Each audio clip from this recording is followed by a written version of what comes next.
तो आज के वीडियो में हम बात करने वाले हैं कुछ इंटरव्यू क्वेश्चंस के बारे में जो कि आपसे पूछे जा सकते हैं for the post of project manager.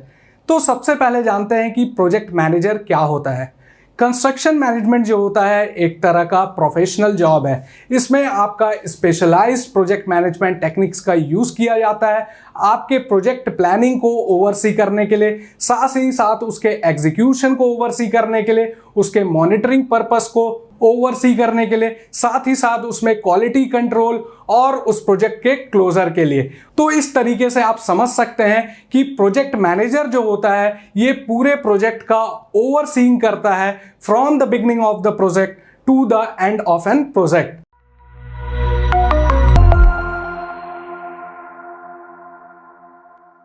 Hello engineers, मैं इंजीनियर विवेक कुमार पांडे आप सभी का स्वागत करता हूं आपके अपने चैनल सिविल गुरुजी में, जहां हम बात करते हैं कंप्लीटली सिविल इंजीनियर्स के ग्रोथ के रिगार्डिंग। तो आते हैं सबसे पहले क्वेश्चन में। यहां पे आपसे वो बताया गया है कि share a challenging situation that you have experience while working on A project and how did you deal with it. तो यहां पे इंटरव्यूअर आपसे पूछ रहा है कि आप किस तरीके से चैलेंजिंग सिचुएशन को फेस करते हैं और उसके साथ डील करते हैं। तो इसका जवाब आपको हमेशा गंभीरता से सोच के देना है ऐसे क्वेश्चन का। यहाँ पे आपका जो क्रिटिकल थिंकिंग स्किल होगा वो आपको यूज में लाना होगा। ऐसे क्वेश्चंस का जब भी आप जवाब दें तो इसके लिए आप स्पेसिफिक एग्जाम्पल पुट करें। जैसा कि आपने प्रीवियस प्रोजेक्ट में प्रॉब्लम को सॉर्ट आउट किया था वैसे ही आपको बताना है कि किस तरीके से आप चैलेंजिंग सिचुएशन को फेस करते हैं। तो इसके लिए कुछ कुछ पॉइंट्स हैं, ये पॉइंट्स को आपको ध्यान में रखना रहता है। तो पहला जो आप यहाँ पे आंसर देंगे वो बताएंगे आपके प्रोजेक्ट के साइज के बारे में कि आपके प्रोजेक्ट का साइज क्या है। वो लार्ज साइज प्रोजेक्ट है, मीडियम साइज प्रोजेक्ट है या स्मॉल साइज प्रोजेक्ट है। और आपको बताना है कि किस तरीके से आप डिफिकल्ट सिचुएशन को कितनी आसानी से सॉल्व कर लेते थे। अब आते हैं दूसरे पॉइंट में। यहां पे आपको बताना है कि टीम साइज आपकी कितनी है, यानी कि आपके साथ कितने एम्प्लॉयज आपके फर्म में काम कर रहे थे जब भी आप उनको लीड कर रहे थे एज अ प्रोजेक्ट मैनेजर। अब थर्ड पॉइंट है यहाँ पे मैनेज मल्टीपल प्रोजेक्ट्स। तो आपको यहाँ पे बताना है कि एक बार में आप कितने नंबर्स ऑफ प्रोजेक्ट में काम करते थे और उन प्रोजेक्ट्स में किस तरीके से अगर आपके सामने कोई डिफिकल्टी आती है तो आप उसको कैसे सॉर्ट आउट करते थे। अब उसके बाद फिर आपका है ओवरकमिंग चैलेंजेस। तो आप किस तरीके से चैलेंजेस को ओवरकम करते हैं। तो प्रॉब्लम्स को ओवरकम करने के लिए आपको अपने पूरे प्रोजेक्ट का फैक्ट्स एंड फिगर्स की जानकारी होनी चाहिए। आपके जो प्रोजेक्ट है उसके नंबर, उसके स्टैटिस्टिक्स, उसके बजट की पूरी जानकारी आपको अच्छे से होनी चाहिए, उसका पूरा ओवरव्यू आपके पास होना चाहिए। तभी जाके आप वहां पे बता पाएंगे कि किस तरीके से आप अपने चैलेंजेस, जो भी प्रॉब्लम आपको आते थे, आप उसको कैसे सॉर्ट आउट करते थे और उसके साथ डील करते थे। इंजीनियर्स, अगर आप site engineer, senior engineer, quantity surveyor, billing engineer, planning and designing किसी भी वर्क में कंपनी डिमांडेड स्किल सीखना चाहते हैं तो अपने लाइफ के सिर्फ 10 मिनट दीजिए और 9111001234 नंबर पर कॉल करिए। अपने करियर से रिलेटेड प्रॉब्लम शेयर करिए और पूछिए कि कैसे कंस्ट्रक्शन ऑपरेटिंग प्रोसेस आपको आपके करियर की ऊंचाइयों तक पहुंचा सकता है जिसके आप रियल में हकदार हैं। अब आते हैं नेक्स्ट क्वेश्चन में। अगर आपका इंटरव्यूअर आपसे पूछता है what is your leadership style और what do you do to motivate project team, तो यहां पे आपको पूछा जा रहा है लीडरशिप स्टाइल के बारे में और साथ ही साथ आप किस तरीके से अपने टीम को मोटिवेट करते हैं जब भी आप किसी कंस्ट्रक्शन फर्म को लीड कर रहे हैं। तो ऐसे क्वेश्चंस का जवाब देने के लिए आपके पास टेक्निकल स्किल्स तो होना ही चाहिए, साथ ही साथ आपको ह्यूमन बिहेवियर स्किल्स भी आने चाहिए कि आप किस तरीके से आदमी को पढ़ सकते हैं, समझ सकते हैं। तो इसके लिए आपको क्या करना रहता है, इसके लिए आपको स्ट्रेटजी और टैक्टिक्स बनाने रहते हैं कि किस तरीके से आप अपने एम्प्लॉयज को शॉर्ट टर्म और लॉन्ग टर्म मोटिवेशन प्रोवाइड करेंगे। इसमें आपके इंटरव्यूअर को हेल्प मिलता है आपके अंदर के स्किल्स को पहचानने का, चाहे वो आपके इंटरपर्सनल स्किल्स हो या फिर पीपल मैनेजमेंट स्किल्स हो। ऐसे ही क्वेश्चन के जरिए वो पता लगाते हैं कि आपके अंदर कौन कौन से स्किल्स हैं। या तो इंटरपर्सनल है, या तो पीपल मैनेजमेंट स्किल है, या फिर दोनों तरह के स्किल आपके अंदर है। और जो प्रोजेक्ट मैनेजर होता है उसके पास एबंडेंस ऑफ एक्सीलेंट मेथड होता है अपने टीम को मोटिवेट करने के लिए। अब आते हैं कुछ पॉइंट्स देखते हैं कि कौन कौन से पॉइंट्स पे आपको बात करना है। आपको इंटरव्यूअर के सामने कुछ पॉइंट्स रख रहे हैं इस चीज को समझाने के लिए कि आप में कैसी लीडरशिप स्टाइल है और किस तरीके से आप अपने प्रोजेक्ट टीम को मोटिवेट करते हैं। तो जो सबसे पहला चीज है कि आपके अंदर जो लीडरशिप क्वालिटी है और जो मोटिवेट करने का पावर है वो किस तरीके से काम करता है। तो सबसे पहले हैविंग अ मोटिवेटेड टीम, यानी कि अगर आपके पास मोटिवेटेड टीम होती है तो आपका जो वर्क होता है वो एफिशिएंटली होता है और जल्दी होता है। तो हमेशा आपको मोटिवेटेड टीम की जरूरत होगी किसी भी प्रोजेक्ट को एकम्प्लिश करने के लिए। तो सेकंड पॉइंट है आपका पीपल मैनेजमेंट स्किल। तो यहां पे आपको बताना रहेगा पुराने केसेस के बारे में जो आप प्रीवियस प्रोजेक्ट में काम किए हैं, किस तरीके से आप अपनी टीम को हैंडल करते थे और सक्सेसफुली अपने प्रोजेक्ट को एकम्प्लिश करते थे। तो पीपल मैनेजमेंट स्किल भी होना बहुत ही जरूरी है एक प्रोजेक्ट मैनेजर के अंदर। उसके बाद आता है लॉन्ग टर्म मोटिवेशन। अगर आपकी टीम अच्छे से मोटिवेटेड है, लॉन्ग टर्म आप मोटिवेशंस प्रोवाइड कर रहे हैं, तो आपकी टीम क्या होती है, एफिशिएंटली वर्क करती है, जल्दी वर्क करती है और आपका प्रोजेक्ट अच्छी तरीके से एकम्प्लिश हो पाता है। उसके बाद फिर आपका है प्रेज फॉर प्रोजेक्ट कंप्लीशन। आपको हमेशा अपने टीममेट्स जो भी हैं उनको मोटिवेट करते रहना है और जब भी आप एक माइलस्टोन अचीव कर लेते हैं तो आप उनको हमेशा अप्रिशिएट करें। तो किस तरीके से आप उनको मोटिवेट करेंगे, तो आप उनको मैसेज कर सकते हैं, व्हाट्सएप, ईमेल कर सकते हैं। इस तरीके से आप अपने टीममेट को अप्रिशिएट करेंगे तो वो हमेशा मोटिवेटेड रहेंगे। अब है थ्रू द सेलिब्रेशन डिनर, यानी कि आप जब भी अपने प्रोजेक्ट में एक माइलस्टोन अचीव कर रहे हैं तो आपको हमेशा डिनर पार्टी अरेंज करना चाहिए अपने टीममेट्स के लिए, कुछ गेम ऑर्गेनाइज करवाने चाहिए, साथ ही साथ प्राइस डिस्ट्रीब्यूशन का भी वर्क करवाना चाहिए अपने टीममेट्स के साथ। तो इस तरीके से आपकी टीम अच्छी तरीके से मोटिवेटेड रहती है। अब आते हैं नेक्स्ट क्वेश्चन में। अगर आपका इंटरव्यूअर पूछ रहा है आपसे what methods do you use to monitor and track the progress of your construction project, यानी आप कौन कौन सा मेथड यूज करते हैं अपने कंस्ट्रक्शन प्रोजेक्ट को ट्रैक करने के लिए, उसके प्रोग्रेस को चेक करने के लिए। तो इन सारे चीजों के लिए एक प्रोजेक्ट मैनेजर को, जो कंस्ट्रक्शन प्रोजेक्ट मैनेजर होता है, उसको डॉक्यूमेंटेशन मेंटेन करके रहना चाहिए।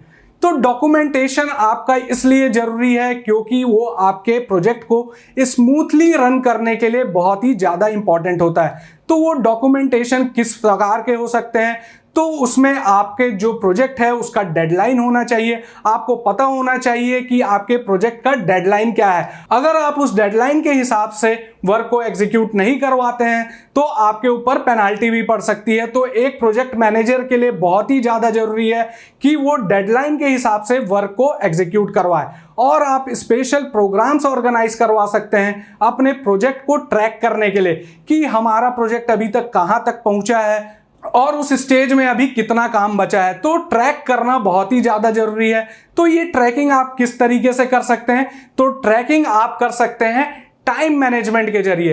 आपको प्रॉपरली टाइम मैनेज करना है, जो भी वर्क आपको प्रायोरिटी देना है उस वर्क को पहले एग्जीक्यूट करना रहेगा। तो टाइम मैनेजमेंट स्किल्स भी बहुत ही ज्यादा जरूरी है। और साथ ही साथ आपके प्रीवियस एक्सपीरियंस जो है, आप प्रीवियस प्रोजेक्ट में काम किए हैं तो वहां आप सीख के आए होंगे कि किस तरीके से ये सारे मैनेजमेंट किए जाते हैं, किस तरीके से डॉक्यूमेंटेशन मेंटेन किया जाता है। अब आते हैं कि इस क्वेश्चन का आंसर आप कुछ पॉइंट्स में देख सकते हैं। तो इस पॉइंट्स कौन कौन से हैं उसको देखते हैं। तो यहां पे आपको पहला पॉइंट बताया गया है यूजिंग सॉफ्टवेयर। तो सॉफ्टवेयर में आपका क्या रहता है, प्रोजेक्ट मैनेजमेंट टूल होता है। जैसे कि सॉफ्टवेयर होते हैं एमएसपी और प्राइमावेरा। एमएसपी और प्राइमावेरा आपके प्रोजेक्ट शेड्यूलिंग में हेल्प करते हैं कि किस तरीके से आपका प्रोजेक्ट प्रॉपरली रन हो रहा है कि नहीं, प्लानिंग के हिसाब से पर डे वाइज आपका वर्क एग्जीक्यूट हो रहा है कि नहीं, इन सारे चीजों का काम आपका होता है सॉफ्टवेयर में। तो सॉफ्टवेयर आपको एमएसपी और प्राइमावेरा आना ही चाहिए जब भी आप प्रोजेक्ट मैनेजर के पोस्ट के लिए अप्लाई करें। तो उसके बाद आते हैं दूसरा पॉइंट जो कि है आपका टाइम मैनेजमेंट स्किल। तो टाइम मैनेजमेंट स्किल में हमेशा आपको काम को प्रायोरिटी देना है और टाइम के हिसाब से आपको हर एक स्टेज के वर्क को एग्जीक्यूट करवाना है, डे वाइज और मंथली वाइज। अब आते हैं नेक्स्ट पॉइंट में, फोरकास्टिंग प्लानिंग। फोरकास्टिंग प्लानिंग का मतलब ये होता है कि आपका प्रोजेक्ट कुछ दिन तक चला और कुछ दिन बचे हैं और प्रोजेक्ट के, तो आपको पता रहना चाहिए कि कितना ड्यूरेशन बचा है आपके प्रोजेक्ट के लिए, उसके डेडलाइन के हिसाब से। साथ ही साथ आपके पास जो रिमेनिंग बजट है उसकी भी जानकारी आपको होना चाहिए, क्योंकि बजट बहुत ही ज़्यादा जरूरी है और प्रोजेक्ट मैनेजर होता है उसको पूरे प्रोजेक्ट को प्रॉपरली टाइम के हिसाब से करवाना रहता है। तो इसलिए फोरकास्टिंग प्लानिंग भी बहुत ज़्यादा जरूरी है। उसके बाद आता है केस स्टडी। आपको केस स्टडी यानी कि आप जो प्रीवियस प्रोजेक्ट में काम किए हैं, आपको जो जो दिक्कतें आई हैं डेली बेसिस पे और मंथली बेसिस पे, उन सारे चीज़ों को सॉर्ट आउट करना और वो सारी चीज़ों को किस तरीके से आपको हैंडल करना है, इन सारे चीज़ों को आपको इंटरव्यूअर को बताना रहेगा। तो केस स्टडी जो आपका रहेगा ये प्रीवियस प्रोजेक्ट का रहेगा। आपने जिस तरीके से प्रीवियस प्रोजेक्ट में आपके स्ट्रेटजीज को यूज करके उसको एग्जीक्यूट करवाया है, वो सारी चीजें आपको यहां पे बतानी होगी। और नेक्स्ट पॉइंट है resource management method. Resource management method का मतलब होता है जो आपके कंस्ट्रक्शन वर्क के लिए जो भी मटेरियल यूज हो रहे हैं, जो भी कंपोनेंट यूज हो रहे हैं, आप उसको किस तरीके से मैनेज कर रहे हैं। कहीं वेस्टेज ज्यादा तो नहीं हो रहा है, कहीं आपको कम लेबर की जरूरत है, आप वहां एबंडेंस ऑफ लेबर लगा दिए हैं, तो इन सारे चीजों को आपको ध्यान में रखना रहता है। तो रिसोर्स मैनेजमेंट प्लानिंग भी बहुत ही ज्यादा जरूरी है आपके प्रोजेक्ट को मॉनिटर और ट्रैक करने के लिए। तो मॉनिटरिंग और ट्रैकिंग के लिए इन सारे पॉइंट्स को आपको हमेशा इलेबोरेट करना है अपने इंटरव्यूअर के सामने। अब आते हैं नेक्स्ट क्वेश्चन में। यहां पे इंटरव्यूअर अगर आपसे पूछ रहा है do you have experience managing budgets on large construction projects, तो यहां पे आपको किस तरीके से जवाब देना है। तो सबसे पहले आप एक कंपनी में प्रोजेक्ट मैनेजर रह चुके हैं, तो प्रोजेक्ट मैनेजर का जो काम होता है कि कितना बजट आपको देना है ईच वर्क को, क्योंकि यहां पे बजट असाइन रहता है कि इस काम के लिए इतना ही बजट मिलेगा, इस काम के लिए इतना ही बजट मिलेगा। तो ये सारी चीजें प्रोजेक्ट मैनेजर को आनी चाहिए कि किस तरीके से कितना बजट उसको अलाउ करना है पर्टिकुलर वर्क के लिए। और जो प्रोजेक्ट मैनेजर होता है इसको बजट को अच्छी तरीके से मेंटेन करना रहता है और साथ ही साथ वो अगर कंपनी को कुछ सेव करके देता है तो बहुत ही ज्यादा उसके लिए फायदेमंद रहता है, कंपनी भी उसको प्रेफरेंस देती है। इसलिए अगर आप कंपनी को कुछ सेव करके दे रहे हैं, सेव इन द सेंस मैं ये बोल रहा हूं कि आप क्वालिटी से कॉम्प्रोमाइज नहीं कर रहे हैं, अपने निगोशिएटिंग पावर, अपने डीलिंग पावर और अपने मैनेजमेंट स्किल्स के जरिए आप कंपनी के मनी को सेव कर रहे हैं, तो ये आपके लिए भी फायदेमंद है और कंपनी के लिए भी फायदेमंद है। अब देखते हैं कि कौन कौन से पॉइंट्स इसमें आपको बोलना रहेगा। तो यहां पे आपको बताना रहेगा एक्चुअल एक्सपीरियंस मैनेजिंग बजट। तो फिर से आपको अपने प्रीवियस प्रोजेक्ट पे आना है, यहां पे आपको बताना है कि किस तरीके से आप बजट को मेंटेन करते थे। साथ ही साथ बजट मेंटेन करने के साथ आप क्या करते थे, कुछ बजट से मनी सेव भी कर देते थे अपने मैनेजमेंट स्किल्स के थ्रू, अपने निगोशिएटिंग पावर के थ्रू। तो ये सारी चीजें एक प्रोजेक्ट मैनेजर में होनी ही चाहिए। अब नेक्स्ट पॉइंट है आपका बेसिक अकाउंटिंग स्किल। तो बेसिक अकाउंटिंग स्किल्स भी होना आप में बहुत ही ज्यादा जरूरी है, क्योंकि अकाउंटिंग का नॉलेज आपको होना है, क्योंकि जो प्रोजेक्ट मैनेजर रहता है ये पूरे बजट को हैंडल करता है। तो आपको पता होना चाहिए कितना बजट रिमेनिंग है, कितना आपका पेमेंट हो गया है। तो इन सारी चीजों से रिलेटेड जानकारी भी आपको होनी चाहिए। नेक्स्ट पॉइंट है negotiate with vendor. Negotiate with vendor यानी कि आप में अच्छा डीलिंग पावर होना चाहिए, आप अच्छी तरीके से वेंडर को कन्विंस कर पा रहे हैं और उसके जरिए आप क्या कर रहे हैं, कंपनी का कुछ अमाउंट सेव करके कंपनी को दे रहे हैं, जिसकी वजह से कंपनी का भी फायदा हो रहा है, आपका भी फायदा हो रहा है। तो नेगोशिएटिंग के जरिए, आप डीलिंग के जरिए आप मनी सेव करके दे रहे हैं अपनी कंपनी को, जिससे कंपनी को फायदा हो रहा है। तो इन सारी चीजों के बारे में आपको बताना रहेगा, क्योंकि आप ऐसे प्रोजेक्ट मैनेजर आए हैं दूसरी कंपनी से और आपको पता है कि किस तरीके से कंपनी को लीड करना है। तो ये सारी चीजें आपको बताना रहेगा कि किस तरीके से आप बजट को मेंटेन करते थे, लार्ज कंस्ट्रक्शन प्रोसेस में। अगर आपका इंटरव्यूअर कुछ इस तरीके से सवाल कर रहा है कि I will give a land what you will do, यानी मैं आपको जमीन दूंगा उसका आप क्या करेंगे, तो इसके लिए आपके पास अलग अलग आंसर्स हो सकते हैं। तो सबके अलग अलग आंसर्स हो सकते हैं। अगर आपको जमीन दे रहा है कोई तो आप उसमें क्या करवा सकते हैं। तो अगर आप एज अ प्रोजेक्ट मैनेजर जा रहे हैं तो वहां पे आप बता सकते हैं कि मैं कंस्ट्रक्शन प्रोसेस स्टार्ट कर सकता हूं, यहाँ पे कमर्शियल और रेसिडेंशियल बिल्डिंग बनवा सकता हूं, हॉस्पिटल, अपार्टमेंट, इन सारे चीजों का कंस्ट्रक्शन करवा सकता हूं। तो दूसरा है एग्रीकल्चर पर्पस के लिए आप यूज कर सकते हैं। एग्रीकल्चर पर्पस में आप फार्मिंग कर सकते हैं, वहां पे प्लांटेशन कर सकते हैं, डेयरी प्रोडक्ट के लिए आप वहां पे सेटअप कर सकते हैं। तो इन सारे चीजों के लिए आप यूज कर सकते हैं। साथ ही उसके साथ आप प्लानिंग ऑफ ए प्रोजेक्ट, आप कुछ बड़े प्रोजेक्ट्स के बारे में वहां पे सोच सकते हैं, रियल एस्टेट का वर्क वहां पे कर सकते हैं। उसके बाद वहां पे जॉब क्रिएशन का आप बोलेंगे कि जॉब क्रिएट होगा, जैसे आप मेरे को जमीन दे रहे हैं तो वहां पे जॉब क्रिएट होगा, अलग अलग लोगों को जॉब्स मिलेगा क्योंकि वहां पे कंस्ट्रक्शन प्रोसेस स्टार्ट होगा। या फिर आप एग्रीकल्चर से रिलेटेड काम करने वाले हैं तो एग्रीकल्चर से रिलेटेड भी आपके लिए जॉब सेटअप होंगे। तो इन सारे चीजों के बारे में आप बता सकते हैं उनको। तो आज के वीडियो में हम लोगों ने कुछ इंटरव्यू क्वेश्चंस के बारे में बात किया जो कि आपसे पूछे जा सकते हैं for the post of project manager. अगर आपको हमारा वीडियो पसंद आया हो तो लाइक करें, ज्यादा से ज्यादा लोगों को शेयर करें और सब्सक्राइब करना मत भूलिएगा दोस्तों। और आगे की और इंफॉर्मेटिव वीडियोस पाने के लिए बेल आइकन पे क्लिक करें। करना है कुछ खास तो चलो हमारे साथ, सिविल की बात गुरुजी के साथ। आप सभी का बहुत बहुत धन्यवाद। तब तक के लिए जय हिंद, जय भारत।